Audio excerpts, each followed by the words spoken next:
Câmara Municipal realizará nesta terça-feira, a partir das 15 horas, mais uma sessão plenária virtual. Na ordem do dia, projetos relacionados ao combate à Covid-19 serão debatidos pelos parlamentares. Lembrando que você pode acompanhar a programação da Rio TV Câmara pela TV aberta no canal 15.3 ou pelo YouTube.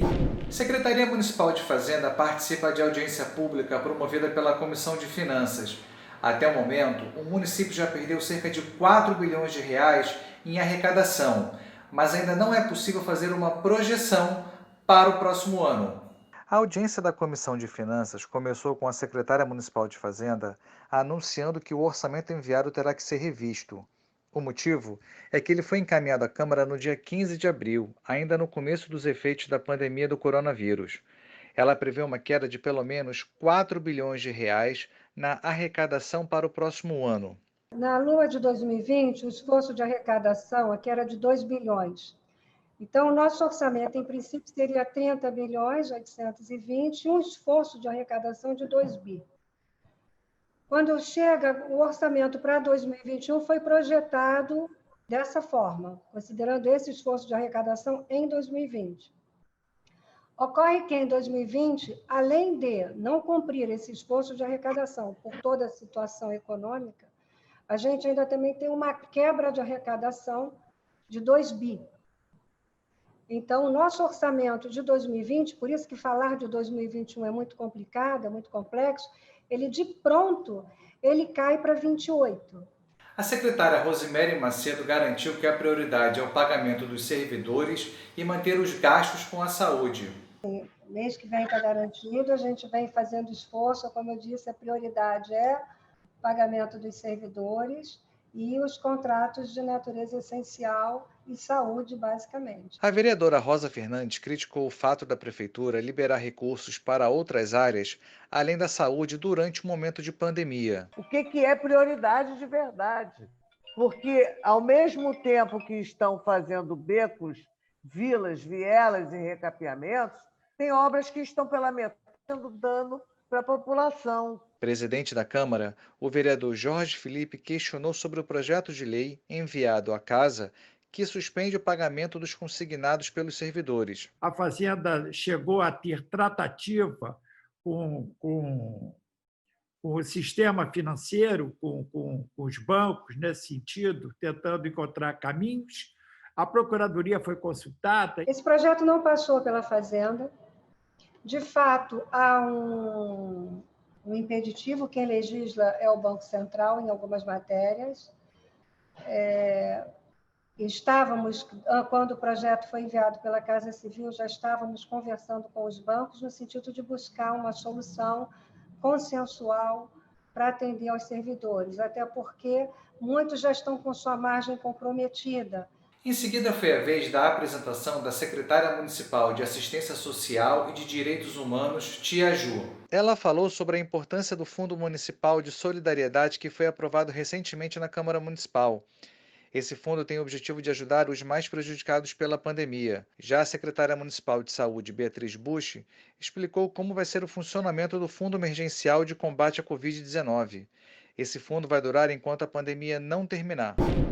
A Justiça proibiu a flexibilização da quarentena adotada tanto pelo governador Wilson Witzel quanto pelo prefeito Marcelo Crivella na capital. Quem descumprir vai ter que pagar uma multa de R$50 mil. Com isso, bares, restaurantes, shoppings, atividades culturais e as atividades esportivas, incluindo as individuais, voltaram a ser proibidos no estado. A Justiça marcou para a próxima quarta-feira, às 14h, uma reunião virtual para discutir o assunto. Estado e Prefeitura vão ter que apresentar relatórios de impacto para a liberação, que já vinha sendo adotada. A partir desta segunda-feira, a rodoviária do Rio passa a contar com boxes para desinfecção viral instalados nos principais acessos. A medida faz parte da Operação Embarque Consciente, uma parceria entre o governo do estado e da concessionária que administra o terminal para evitar a disseminação da Covid-19. A estrutura tem um sensor de presença que aciona borrifadores com uma solução antisséptica à base de clorexidina, que combate bactérias, fungos, leveduras e vírus e não causa irritação na pele. Como a mistura é aplicada do pescoço para baixo, os passageiros não precisam tirar a máscara de proteção durante o processo. A estrutura deve ficar disponível mesmo após a pandemia. A medida faz parte de um conjunto de regras divulgado pelo governo do estado para a volta do transporte intermunicipal. Antes de passar no neutralizador, os usuários precisam medir a temperatura e devem usar máscaras. A concessionária também vai distribuir álcool em gel em dispensadores, implantar sinalização especial e higienizar cadeiras e guichês. Câmara Municipal aprova projeto de lei que garante que familiares de pacientes internados na rede municipal de saúde com Covid-19 tenham acesso às informações do quadro clínico desses pacientes. Agora, a lei, que é de autoria do vereador professor Célio Luparelli, deverá ir à sanção do prefeito Marcelo Crivella. Vereador, eu quero já agradecer pela sua entrevista. O que motivou o senhor a apresentar esse projeto na Câmara de Vereadores?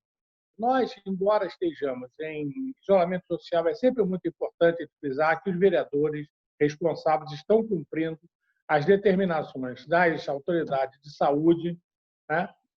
Apesar disso, nós estamos trabalhando virtualmente, temos participado de todas as sessões da Câmara, né, votando projeto de lei, apresentando projeto de lei, discutindo, e também em contato direto com a nossa comunidade através dos meios virtuais, que são o WhatsApp, telefone, Facebook, Instagram.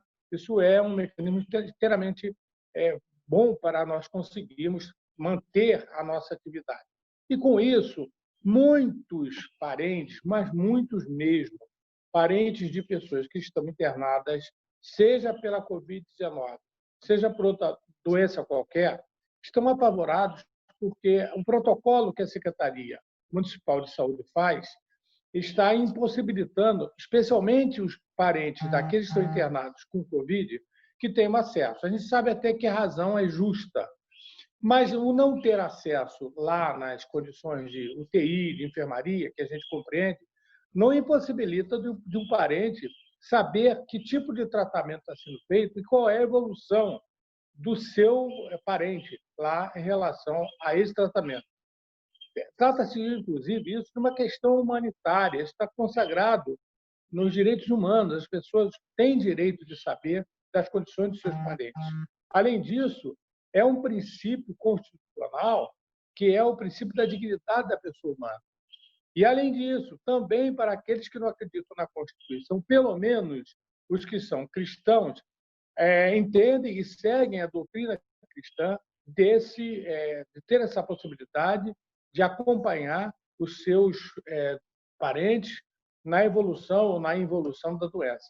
Então, como foram muitas as reclamações através, como eu disse, dos meios virtuais que chegaram a mim e aos meus assessores, nós ficamos sensibilizados com essa questão e aí achamos oportuno encaminhar à Câmara e conseguimos finalmente a aprovação em 2 sessões e agora estamos aguardando a sanção do prefeito e a sua regulamentação. Vereador professor Célio Luparelli, eu quero agradecer mais uma vez pela sua entrevista. As previsões para depois que o mundo se livrar da pandemia do novo coronavírus não são nada boas. Especialistas acreditam numa recessão mundial e num aumento muito grande do desemprego. No Brasil, os reflexos da crise sanitária já podem estar sendo sentidos. Entre maio de 2019 e maio de 2020, aumentou em 3% o número de famílias endividadas. Quem trabalha com educação financeira acredita que os pobres vão ser os mais prejudicados e fazem um alerta. Todos terão que aprender a sobreviver. O objetivo agora é conseguir se manter durante essa crise. Mesmo que a pessoa aumente um pouquinho o endividamento, ela pensar que logo que a crise passar, ela vai ter que gerar novos recursos para quitar isso. Porque se a gente pensar que na pandemia quem está sem emprego ou teve o salário reduzido não tem mesmo como aumentar a renda nesse momento, ela vai ter que lidar com essa situação. É como se ela tivesse que passar por esse período com menos impacto, para esperar passar daqui a 2 meses, 3 meses, aumentar a renda novamente e quitar essa dívida. Então, nesse momento, é sobrevivência. Agora, algumas pessoas já descobriram que, mesmo na crise, conseguem fazer renda extra. Então, tem pessoas que estão fazendo outra coisa que não fazia, cozinhando, fazendo um serviço extra, fazendo máscara, e estão conseguindo rentabilizar de alguma forma. Quem consegue rentabilizar, melhor, porque aí consegue não se endividar tanto. E quem não consegue é ver a menor taxa possível para conseguir pegar um empréstimo e se manter. E principalmente reduzir custos. Focar no que é principal e deixar os supérfluos um pouquinho de lado. As crises no Brasil sempre atingiram principalmente os mais pobres, e dessa vez não é diferente. Além da crise econômica e financeira, a gente tem uma crise sanitária que está atingindo os mais pobres, que perderam a renda. Muita gente que era camelô, por exemplo, está ganhando menos, nem que estejam ganhando esses R$600 aí, por exemplo, dados pelo governo. Para muita gente isso é menos do que elas conseguiam. E essas pessoas não têm acesso a crédito. Você está falando do empréstimo, né? É muito difícil. Como é que se faz? Como é que se resolve? Até porque o pessoal está prevendo um período muito maior do que 3 meses para a recuperação da economia. Não tem acesso a crédito, a gente sabe que isso é complicado realmente. Tem que esticar esses R$600, basicamente. Então, agora a gente sabe que tem uma mobilização, né, para que as pessoas parem de cobrar conta de luz, todas essas taxas que o governo tem para cobrar, a gente vai poder jogar para frente. Então, quem tem essas despesas, deixar o máximo para frente que puder, focar na alimentação. Inclusive, até a energia elétrica não vai ser cortado. Então, se alguém paga energia elétrica e está com dificuldade de pagar, jogar para frente para pagar depois, porque a gente precisa fazer esses R$600 durar o máximo de tempo possível. Acho que esse é o foco de quem é muito autônomo, né? O camelô, a pessoa que está na rua, que não tem pessoas circulando na rua para poder levar o dinheiro para dentro de casa. Então, é focar nisso. E a segunda forma é tentar trabalhar com a economia colaborativa dentro da própria vizinhança. Porque muitas pessoas estão vendo dentro da própria vizinhança uma forma de ajudar o outro, vender alguma coisa, mesmo que seja menor, o lucro que a pessoa está tendo, ela vai conseguir fazer aquele dinheiro circular.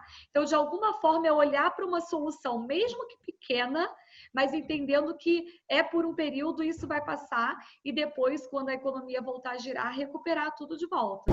A procura por bicicletas para exercício físico ou meio de transporte cresceu em meio à pandemia do coronavírus. De acordo com a Organização Mundial de Saúde, o uso das bikes facilita o distanciamento social, evitando o contágio. A Europa já reconheceu a importância do incentivo ao uso da bicicleta em trajetos urbanos. Será também uma tendência pós-pandemia? Eu converso com o ciclista Miguel La Sálvia, presidente da Comissão de Segurança no Ciclismo da cidade do Rio de Janeiro. Miguel, desde já agradeço a participação e lembrando que 3 de junho é comemorado o Dia Mundial da Bicicleta, não é isso? Sim, é verdade. Nós da comissão é que agradecemos a oportunidade cada vez mais importante da divulgação da bicicleta como transporte seguro e alternativo em termos de saúde. 3 de junho é comemorado mundialmente o Dia da Bicicleta, então é uma ótima coincidência nós conversarmos hoje. Ô Miguel, com a pandemia se tornou mais comum a gente ver as pessoas circulando com bicicleta, tanto como como meio de transporte, como para estar fazendo algum tipo de exercício físico. Você acredita que isso vai ser uma tendência? Eu quero dizer, o uso da bicicleta no mundo pós-pandemia vai ser uma tendência, um número cada vez maior de pessoas usando a bicicleta, ou isso, na realidade, na sua opinião, tende a diminuir? Ingrid, eu acho que essa obrigatoriedade da quarentena, esse novo momento que a sociedade se viu impingida, vai mudar os hábitos. A bicicleta já tinha, por conotação, um ganho de espaço crescente em termos das cidades. Mundialmente, principalmente na Europa, a bicicleta é muito utilizada como transporte, como meio de negócio. E aqui no Rio de Janeiro, principalmente, por ser uma cidade extremamente favorável em termos de geografia, de clima, eu acho que é uma tendência que veio virar para ficar. as pessoas estão sendo obrigadas a ficar em casa pela quarentena, estão vendo que não são tão dependentes do automóvel e talvez ao voltarem à circulação quando estiver disponível esse nosso direito de novo, eu acho que todo mundo vai valorizar o espaço aberto que a bicicleta te dá em termos de liberdade e circulação. Agora, vocês da comissão já elaboraram algum plano de mobilidade para o período de desconfinamento aqui para a cidade, Miguel? Sim, o prefeito e o governador editaram decretos de reinício das atividades normais. E uma delas, que está sendo priorizada, é a prática esportiva ao ar livre, individualmente, sem aglomeração. Então, o ciclismo esportivo, a utilização da bicicleta, e nós tivemos umas reuniões online também com determinadas associações de outros esportes, como o voo livre, a vela, o montanhismo, a escalada, para que cada uma delas prescrevesse um protocolo de segurança a ser seguido para esse retorno. Então, por exemplo, manutenção de distanciamento social, a bicicleta por si esportiva é um esporte que te exige a andar em pelotão, ou seja, você tem uma distância menor de 2 metros entre ciclistas, isso não vai ser feito quando houver o retorno, quer dizer, as pessoas vão manter uma distância de 20 metros, conforme a recomendação da Organização Mundial de Saúde, a utilização de equipamentos como balaclava, uma máscara, alguma coisa do gênero, também vai ser obrigatória. Enfim, é uma nova realidade que todo mundo terá que se adequar dentro dessa nova situação que a gente vai viver. Muito obrigada.